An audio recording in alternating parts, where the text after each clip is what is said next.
이 기초선거 정당 공천 폐지 관철을 위한 새정치민주연합의 대여 공세가 거세지고 있습니다. 국회 내에서 지금 농성 중이신데요.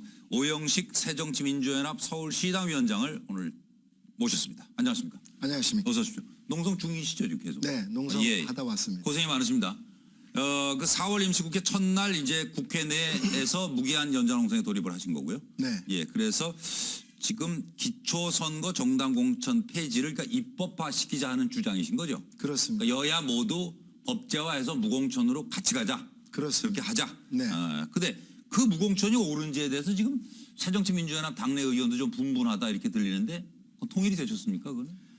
그 일각에서는 이게 무슨 당내 갈등이다, 뭐 분란이다 이렇게 표현하지만 엄밀히 말하면 지금 당의 지도부부터 의원, 당원들까지 기초선거 정당 공천을 같이 폐지해서 같이 무공천을 하는 것에 대해서는 이견이 없는 겁니다. 네. 그러니까 혼자 무공천하는 거는 문제가 있죠. 그렇습니다. 그렇기 때문에 지금의 이 혼란은 기본적으로 여야 정책 합의가 실패하고 한쪽은 약속을 지키지 않고 한쪽은 약속을 지킴으로써 지방선거가 두 개의 규칙으로 지금 이루어지면서 생기는 혼란입니다. 그렇기 때문에 아직 4월 임시국회가 마지막 남아 있습니다. 지금이라도 집권당이 책임 있는 자세로 결단을 한다면 기초선거 정당 공천제 폐지할 수 있습니다. 폐지하면 하나의 규칙으로 선거를 정정당당하게 치를 수 있고 그래야지만이 국민의 평가와 선택이 왜곡되지 않고 신성한 국민주권이 심각하게 훼손되는 상황을 막을 수 있다는 것이 저희가 농성에 돌입하게 된 절박한 심정입니다. 주장이시고 그렇습니다. 지금 뭐 솔직하게 말씀해 주신 대로 오영식 의원 말씀대로 절박하실 거예요. 그렇습니다. 지금 유근찬 전 의원도 나와 얘기하셨지만 뭐 파란색 잠바인가요? 그럼 너나 뭐 누구 할 거 없이 다 입고 다닌다는 거 아니에요? 지금 이 혼란을, 이 불만을 그렇습니다. 잠재우려면 6월 4일이 됐어요. 새누리당이 결단하지 않았어요. 그럼 어떻게 됩니까? 지금 현재 4월 시간도 많이 남아 있지 않습니다. 지금. 지금 뭐 6월 4일 갈 것도 없어요. 4월 넘어가면 이거 불가능해져요. 그렇기 때문에 저희 의원들이 국회에서 이렇게 연좌농성을 하게 된 것은 뭐니 해도 안철수, 김한길 두 대표를 중심으로 해서 지도부가 좀 더 대여 압박과 투쟁의 강도를 좀 더 책임 있게 그런 넓게 설정해서 움직여 달라. 당내 지도부 압박용도 있군요, 그러니까.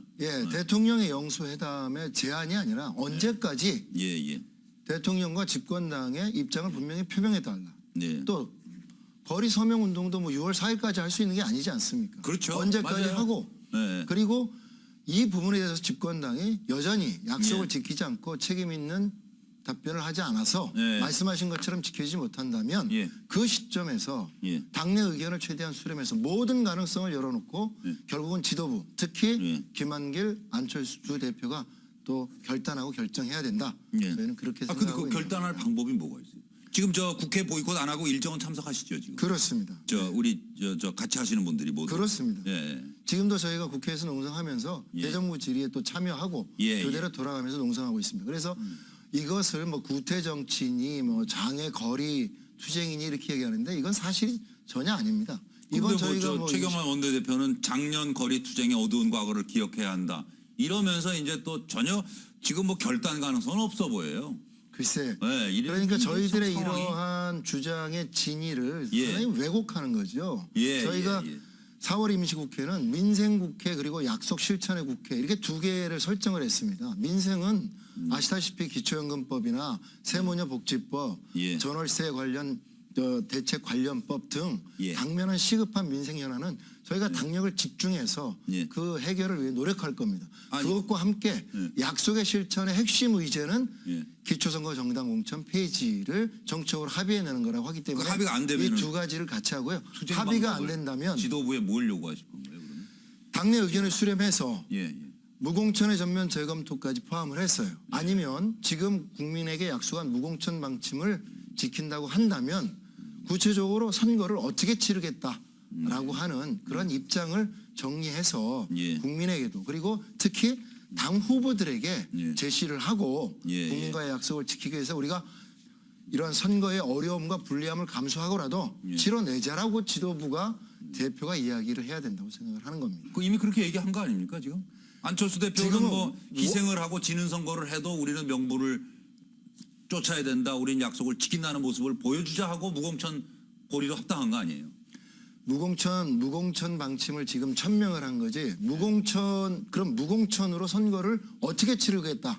아, 그 답이 안 라고 나왔다 하는 그거예요? 그게 이제 이후에는 나와야 되는 지도부에서 겁니다. 그게 안 나왔다 그 얘기 만약에 맞으시죠? 여당이 끝까지 예. 약속을 안 지키고 예. 이게 합의가 그런데도 무공천으로 실패한다면. 간다 그러면 이건 지는 선거다. 근데 그거 당내는 못하겠다. 아시다시피 이 무공천에 대해서 당의 의사를 다시 한번 묻자부터 해서 전면 재검토해야 된다는 의견까지 여러 의견들이 그러니까 존재합니다. 이렇게 가는 거를 보고 괜히 안철수 의원하고 합당했나?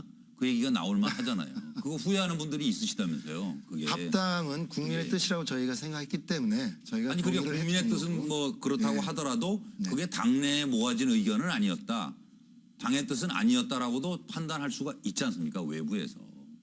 지금 당내- 말씀하신 대로 네. 새누리당이 안 받아들여요. 그러면은 당 대표들 압박하시겠다고 그러는 거 아니에요? 차라리 그러면은 대책 없이 무공천으로 갈 수는 아니 없다. 당 대표를 압박하는 것은 예. 당 대표가 왜 무공천을 했냐는 압박이 아니라는 거죠. 지금은 새누리당 집권당이 애초에 약속을 지키도록 압박해달라는 겁니다. 그걸 못하면 그러면 당 그러면 대표직에서 저희가 모여서 이렇게 했을 때 국민들에게 저도 약속을 지키지 않은 것에 대해서 국민 여러분 약속을 지킨 사람들은 오히려 선거가 두 개의 규칙 속에서 불로부터 뻔하잖아요. 이 불이익을 다 보고 내주는데 약속을 말이 안 된다. 지킨 사람들이 이렇게 손해를 본다. 예, 반사이익을 본다는 것은 네. 이건 공정하지도 공평하지도 않지 않습니까? 그래서 그럼 어떻게 국민들이 하자는 말씀이에요? 심판해달라고 요구를 하고요. 우리는 그러면 무공천을 재검토할 건지 아니면 무공천을 간다 하더라도 선거를 어떻게 치를 것인지 그때는 지도부가 좀 더 명확하게 한 발 전진된 분명한 입장과 아니 저 의원님, 방안을 아니, 솔직히 결정해야 된다는 겁니다. 저 무공천을 그냥 가면서 선거를 어떻게 치러요? 그 답이 어디 있어요? 그럼 벌써 내놨지. 예를 그건 들면 뭐 이런 겁니다. 솔직히 선거법상으로 말씀드리면 이게- 선거법상으로 지금 공천을 하지 않고도 예. 법이 허용한 방법들은 많이 있습니다. 아 그럼 번호 2번 할 수 있는 게 있어요? 2번 기호만 못 달고 나머지 것들은 여러 가지 방법들이 있습니다. 그렇긴 해도 근데 하여튼 2번 기호를 못 달면 그건 뭐 무공천을 불리하죠. 견제한다면 그렇죠. 그거는 그러게요. 감수해야 되는 그럼 당내 의견이 그건 있네요. 그 안철수 김한길 공동 대표가 말하자면은 당원들이 그리고 기초선거에 나가시는 분들이 납득할 만한 무공천으로 그냥 간다 우리는. 새누리당이 받아들이지 않았다. 그러면 우리는 이렇게 선거를 대비해서 할 수 있다라고 설득할 만한 방법을 내놓든지 네. 아니면 그 다음이 중요한 말씀이에요. 무공천 재검토를 해야 된다 하는 요구를 하실 거죠. 무공천 재검토를 포함해서 예. 당내 의견을 적극 수렴하고 필요하다면 다시 논의하고. 당의 의견들을 묻는 절차들까지 지금 예. 제한이 되어 있습니다. 그 많은 정치 원로들이 그 얘기하세요. 솔직하게 희생과 양보 배려 이것은 안철수 공동 대표가 그 고리로 약속을 했더라도 아직 현실적으로는 새누리당이 받아들이지 않고 하기 때문에 이건 어렵다. 이런 선거는 못 치른다. 그냥 무공천 하기로 한 거 철회하자라는 걸 보여줘야 된다 그래요. 그런 생각이시죠. 그 부분에 그런 대해서는 용기를 가져야 된다. 참. 그런 얘기 하셨어요. 원로들께서 그런 얘기를 하시는데 저는 딱 두 가지만 말씀을 드리고 싶습니다. 지금 중요한 것은 예. 국민과의 약속을 지켜달라는 저희들의 요구 예. 이것에 대해서 집권당이 취하고 있는 태도에 대해서 원로분들께서 분명하게 시비를 짚어주셔야 된다는 거예요. 네, 알겠습니다. 그다음에 두 번째는 이 사안을 예. 저희도 마찬가지지만 예. 오래 끌지 마라. 네. 예, 우리 새정치민주연합도 조속히 이 부분에 대해서 더 이상 예. 집권당이 약속을 지키지 않고 대통령이 이 부분에 대한 예. 명확한 입장 표명 내지는 예. 집권당이 결정할 수 있도록 뜻을 모으는 분명한 태도를 취하지 않는다면 저희들도 아까 말씀드린 범위에서 예. 이제 입장을 정리하고 본격적으로 선거를 치러야 된다고 생각하고 있습니다. 시간이 1분 정도 남아서 지금 당장 뭐 4월 위기설은 건면 3월부터 위기였던 것 같아요. 지지율이 자꾸 내려가는데 이거 어떻게 해요? 어떻게 아시다시피 생각하고 계세요 지금? 이제 통합의 효과가 있고 예, 예. 또 통합 효과 뒤에는 일정한 조정 국면이 있는 게 일반적인 흐름이지 않습니까? 예. 지금 무공천으로 만약에 간다 그럴 때는 예. 그에 따른 불리함과 고충이 있겠죠. 그러나 그렇죠. 이제 선거 체계로 전환하면서 예, 예. 정비하고 예. 또 박근혜 정부의 실정들과 함께 예. 광역단체장을 중심으로 한 당내 후보 구도가 전면화된다 그런다면 예. 새정치민주연합에 대한 국민의 지지세가 예. 일정 정도 정리되고 모아질 거로 저는 생각하고 있습니다. 예. 충분히 그러한 힘을 가지고 선거를 치러낼 수 있다. 저희는 그런 각오를 갖고 있습니다. 네. 그럼 문재인 의원도 이제 뭉쳐야 산다. 그게 네. 필요할 때 아닌가요, 좀? 그렇습니다. 그렇죠? 네. 그 문재인 의원에 대해서 선대위 참여 부분들은 다소 과장되고 왜곡된 부분들이 많습니다. 예, 아직은 알겠습니다. 본격적으로 그 부분들이 네. 그 구성 단계에 있지는 않고요. 예. 어떠한 역할이든 직책이든 네. 선거 승리를 위해서 최선을 다하겠다. 그런 알겠습니다. 입장들은 갖고 있습니다. 예. 오영식 새정치민주연합 서울시당 위원장이었습니다. 감사합니다.